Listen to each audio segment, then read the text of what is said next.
Hello everybody and welcome back. So in this video, I want to talk about one of those topics that can get people very excited, and that is what's better for online teaching, a Mac running OS X or a PC running Windows?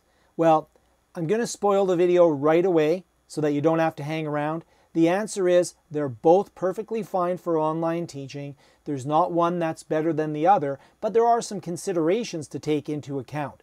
So if you're going to leave, please hit like and subscribe before you go. But if you want to find out why I don't have a preference for one versus the other, stay tuned and let's have a look. When it comes to Windows or Mac systems, I've used both extensively. I was an Apple consultant for a while and I did a lot of work setting people up with Apple systems, and I've been a Microsoft certified trainer for over 20 years. So I've worked with both of these operating systems and technologies for a long time on a technical level as well as on a consumer personal use level. And I continue to use both ecosystems interchangeably today. I like doing certain things in my Mac, and I like doing certain things in my Windows environment. So when it comes to online teaching though, it's really important to understand that we're going to have to not think about us as creators of content. We need to think about the learner or the consumer of the content. And when it comes to the consumption of the content, the Windows operating system really is the dominant operating system. It's still in the high 80% range when it comes to usage in the world, whereas the Mac is about 9.5% in terms of operating systems. It changes a little bit in the mobile market. We then introduced the Android operating system, which is in the 70% range, and iOS is in the high 20s, early 30% range. And then when we talk about tablets, we're really kind of a 50-50 split between Android being about 53% of the market and the iOS, iPad iOS adding up to about 48%. And those numbers are relevant because they tell us what our students will have at home. And so when we look at that, we have to say, what platform are we targeting? And generally speaking, when I create online content or online learning experiences, I either go for a computer target or a tablet target, or ideally both. I don't generally create content specifically for the mobile market because it's hard to participate in some of those courses that I teach using just like a cell phone that might be, or a smartphone that might be a bit difficult. A tablet will work, PC is often preferred. Now, when we target that audience, we can say, what do you have? We can do a survey.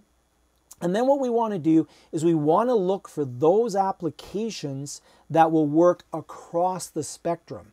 So let me give you a good example with Microsoft Teams. Microsoft Teams works with a web interface. So any device that has a web interface can participate in a team meeting. That's the same for Google Classroom as well. As long as you have a web browser, you can use any operating system, which even opens it up to using something like a Raspberry Pi and running a Linux operating system. So anything that can show its content using a web interface is really good. If I do want to use an application that's native to the operating system, i.e. I install it, then something like Teams again. They have a version you can install in Windows. They have a version you can install on a Mac OS X. They also have a version that installs on iOS and a version that installs on Android. So now I know that my tablet users as well as my computer users can all participate in the learning using the native app Microsoft Teams. Now there are also some applications that are locked to a specific platform, and I tend to avoid those like the plague. And the reason for that is I can't guarantee that all my students will have one computer or another.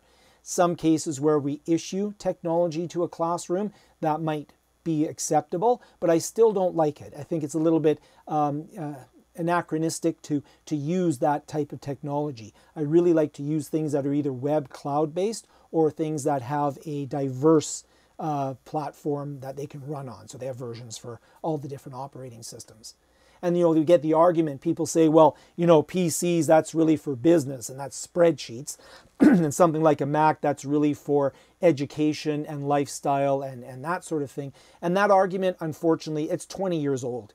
That argument is no longer applicable. There are at the apex from a technical standpoint, things that each operating system might excel at a little bit better than the other one, but certainly when it comes to online teaching and online consumption of education and participation in education, that is just not an argument that holds any water. You can have successful classes delivered on either of the platforms and consumed on multiple platforms as long as you plan ahead and understand what your students have and understand what applications you have that can meet their needs to participate. So if you're looking for a definitive answer, which one is better, I guess I didn't give that to you, and I'm sorry about that, but it's good news because it means that we can now reach our broad audience of students without worrying about whether we have a Mac or a PC or whether we're going to use a cloud-based system to deliver. What's most important is the student, what do they have, and will the choice that I make meet their needs? Will the choice I make to use Microsoft Teams or Google Classroom or some other learning management system allow my students to participate without locking them to a specific hardware or a specific technology? So I do hope that this video gave you something to think about. It wasn't as technical or hands-on as some of my other videos, but it is important to have these considerations when we're doing our design. If you did find it useful, hit like, hit subscribe, share it with colleagues, and thank you very much for watching. I do have some other videos on this channel that might interest you. Please take a look at those as well. Take care, and we'll see you in the next video.